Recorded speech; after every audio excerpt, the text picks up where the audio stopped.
चुनाव में बीजेपी की ऐसी आंधी चली कि आम आदमी पार्टी हाफ और कांग्रेस पूरी तरह साफ हो गई। दिल्ली में करीब 27 साल का सूखा खत्म करने के बाद अब बीजेपी में मंथन का दौर जारी है। शनिवार को प्रधानमंत्री मोदी की मीटिंग के बाद रविवार को बीजेपी के सीनियर नेताओं ने नवनिर्वाचित विधायकों से मुलाकात की। बीजेपी की मीटिंग में दिल्ली में जीत हासिल करने वाले सभी 48 विधायक पहुंचे। इस दौरान बीजेपी के राष्ट्रीय महासचिव पीएल संतोष, दिल्ली बीजेपी प्रभारी बैजयंत पांडा, दिल्ली बीजेपी महासचिव पवन राणा और दिल्ली बीजेपी के अध्यक्ष वीरेंद्र सचदेवा मौजूद रहे। दिल्ली के सभी सांसदों ने भी अपने इलाके के विधायकों के साथ इस मीटिंग में हिस्सा लिया। बैठक में वरिष्ठ नेताओं ने विधायकों का मार्गदर्शन किया, अपनी कार्यशैली में पूरी पारदर्शिता बरतने की सलाह दी, संगठनात्मक और प्रशासनिक ढांचे में काम करने को कहा, पीएम मोदी के विजय संदेश के तहत काम करने का निर्देश दिया, विकसित दिल्ली बनाने की दिशा में प्रयास करने के निर्देश दिए गए। मीटिंग के बाद दिल्ली बीजेपी अध्यक्ष वीरेंद्र सचदेवा और सिरसा मीडिया से रूबरू हुए और बताया कि बैठक के दौरान किन किन मुद्दों को लेकर चर्चा हुई। चाय पे चर्चा थी, आप जिसे बैठक करिए, हमारे लिए वो चाय पे चर्चा थी, वो हमने कर ली।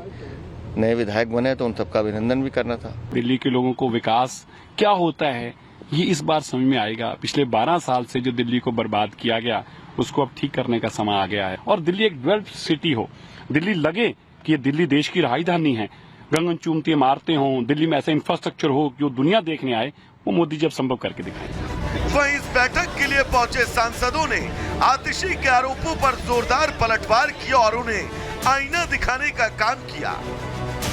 उन्होंने जरूर बांटा होगा, हमने देखा है आम आदमी पार्टी ने बहुत सारा दारू पैसा बांटा। आतिशी जो कह रही है बिल्कुल ठीक कह रही है। 10 साल उनके साथ जो छल हुआ ये उसमें उनकी भावनाओं को जो छला गया ये उसका बहाव था। देखिए, हम आतिशी जी को कहना चाहते हैं, आप अगर इतनी चिंता अपनी कर लेती तो शायद दिल्ली की हालात ये नहीं होती। तो हमारा मैनिफेस्टो का कमिटमेंट है, आदरणीय प्रधानमंत्री जी का 2014 का मैनिफेस्टो हमने 19 में पूरा किया है और अब जो हमारा दिल्ली विधानसभा का जो मैनिफेस्टो है वो हमारे लिए एक जिम्मेवारी है। बीजेपी ने दिल्ली में अपना वनवास अब खत्म कर लिया है, जिसके बाद शनिवार को पीएम मोदी ने पार्टी मुख्यालय में गृह मंत्री अमित शाह और बीजेपी अध्यक्ष जेपी नड्डा के साथ मंथन किया और अब विकसित दिल्ली के संकल्प को पूरा करने के लिए नवनिर्वाचित विधायकों को साफ संदेश दिया गया। Bureau report, Republic Bharat. तो दिल्ली में बीजेपी की प्रचंड जीत के बाद एक सवाल इस वक्त सबकी जुबान पर है कि आखिर दिल्ली का मुख्यमंत्री बीजेपी के खेमे से कौन बनेगा। क्या दिल्ली का मुख्यमंत्री हमारे ठीक पीछे ये 3 चेहरे जो आपको नजर आ रहे हैं ये बनने वाले हैं, या फिर छत्तीसगढ़, मध्य प्रदेश और राजस्थान की तरह बीजेपी कोई सरप्राइजिंग एलिमेंट उसे मुख्यमंत्री पद की जिम्मेदारी सौंपेगी। रिपोर्ट आपको दिखाते हैं।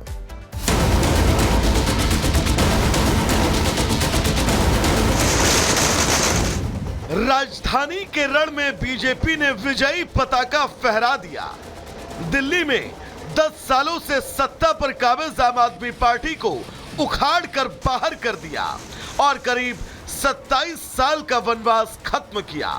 हालांकि बीजेपी को प्रचंड बहुमत तो मिला, लेकिन अब सवाल है कि दिल्ली के मुखिया का ताज किसके सर पर होगा। क्या दिल्ली में भी मध्य प्रदेश और राजस्थान वाला फॉर्मूला चलेगा, या फिर पार्टी आला कमान महाराष्ट्र की तर्ज पर किसी पुराने दिग्गज चेहरे पर भरोसा जताएगा। बहरहाल एक तरफ सीएम के चेहरे को लेकर सियासी रेस है, तो वहीं दूसरी तरफ इसे लेकर लगातार मुलाकातों का दौर जारी है। रविवार को प्रवेश वर्मा, मनजिंदर सिंह सिरसा और कैलाश गहलोत ने जेपी नड्डा के आवास पर पहुंचकर उनसे मुलाकात की। जो मुख्यमंत्री हमारा बनेगा वही हमारा मुख्यमंत्री का चेहरा होगा, ऐसा तय किया पार्टी ने। जो मुख्यमंत्री बनेगा वही हमारा मुख्यमंत्री का चेहरा होगा। आम आदमी पार्टी ने लगातार झूठे वादे किए, ये दिल्ली वासियों ने उसका जवाब दिया है और मुझे पूरा यकीन है कि आने वाले समय में प्रधानमंत्री नरेंद्र मोदी जी के नेतृत्व में हम दिल्ली में बहुत बढ़िया काम करके दिखाएंगे। वैसे देखा जाए तो बीजेपी में मुख्यमंत्री पद के लिए कई उम्मीदवार हैं। इसमें सबसे मजबूत दावेदार प्रवेश वर्मा को माना जा रहा है। दरअसल प्रवेश ने नई दिल्ली सीट पर केजरीवाल को शिकस्त दी है। प्रवेश के पास अच्छा खासा राजनीतिक अनुभव है। वो 2 बार दिल्ली से सांसद रह चुके हैं। ऐसे में अगर बीजेपी प्रवेश को चुनती है तो इससे ग्रामीण दिल्ली के साथ पश्चिमी दिल्ली, पश्चिमी यूपी, हरियाणा और राजस्थान के जाट वोटरों में भी संदेश जाएगा। हालांकि सीएम के फेस की रेस में प्रवेश के साथ साथ कई और नाम हैं, जिनमें विजेंद्र गुप्ता, सतीश उपाध्याय और आशीष सूद के नामों पर सबसे ज्यादा चर्चा है। मैं तो विधायक हूँ, विधायक था, 48 विधायकों में से एक हूँ। पार्टी जिसको चाहेगी सब बराबर है। सीनियर नेता है बीजेपी के। मैं पार्टी का कार्यकर्ता हूँ। वहीं इस बीच दिल्ली बीजेपी अध्यक्ष वीरेंद्र सचदेवा ने उपराज्यपाल से मिलने के लिए समय मांगा। उन्होंने उपराज्यपाल को लेटर लिखकर दिल्ली के 48 नवनिर्वाचित विधायकों और लोकसभा सांसदों के साथ मुलाकात की अनुमति मांगी है। बहरहाल दिल्ली में बीजेपी की प्रचंड जीत और जश्न के बीच अब राज तिलक की बारी है। हालांकि ये सवाल अब भी बरकरार है कि दिल्ली में पार्टी का चेहरा और दिल्ली का अगला मुख्यमंत्री कौन होगा। Bureau report, Republic Bharat.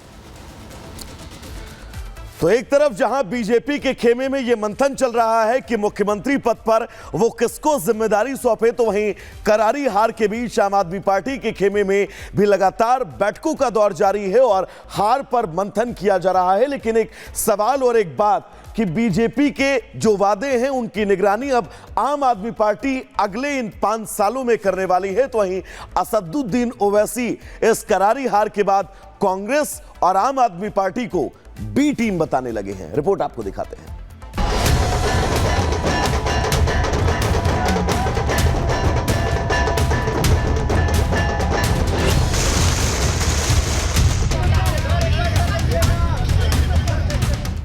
Delhi विधानसभा चुनाव में आम आदमी पार्टी को तगड़ा झटका लगा।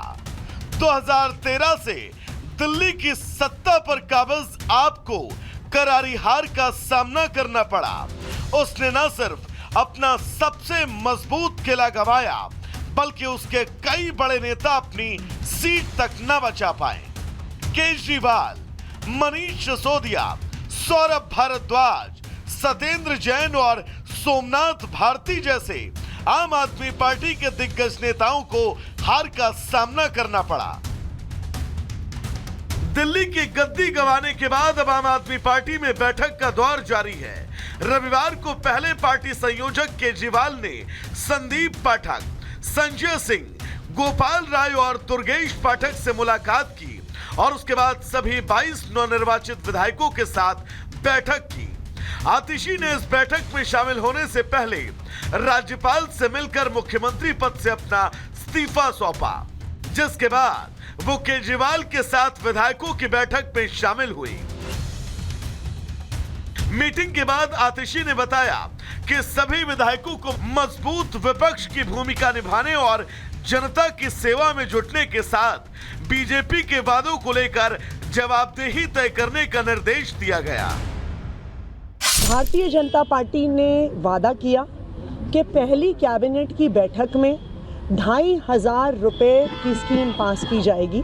तो आम आदमी पार्टी इस पर भारतीय जनता पार्टी की जवाबदेही को सुनिश्चित करेगी और हम भारतीय जनता पार्टी को ये कहना चाहेंगे, सभी सुविधाएं जारी रहेंगी, सरकारी स्कूल अच्छे रहेंगे, मोहल्ला क्लिनिक में फ्री इलाज चलता रहेगा।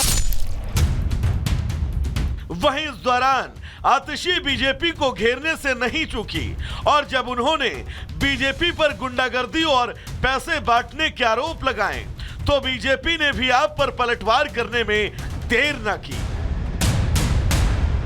तो जितनी गुंडागर्दी से ये चुनाव हुआ, दिल्ली के इतिहास में ऐसा चुनाव कभी नहीं हुआ होगा। जहां खुलेआम पैसा बट रहा है, खुलेआम दारू बट रही है, पुलिस वाले बंटवा रहे हैं। केजरीवाल की लूट और झूठ का जो मॉडल था, उसकी लुटिया यमुना जी में डूब गई है और मोदी जी का मॉडल अब दिल्ली में चलेगा। अब एक और बीजेपी ने आपको आईना दिखाया तो वहीं एआईएमआईएम अध्यक्ष ओवैसी ने भी आम आदमी पार्टी और कांग्रेस पर कटाक्ष किया।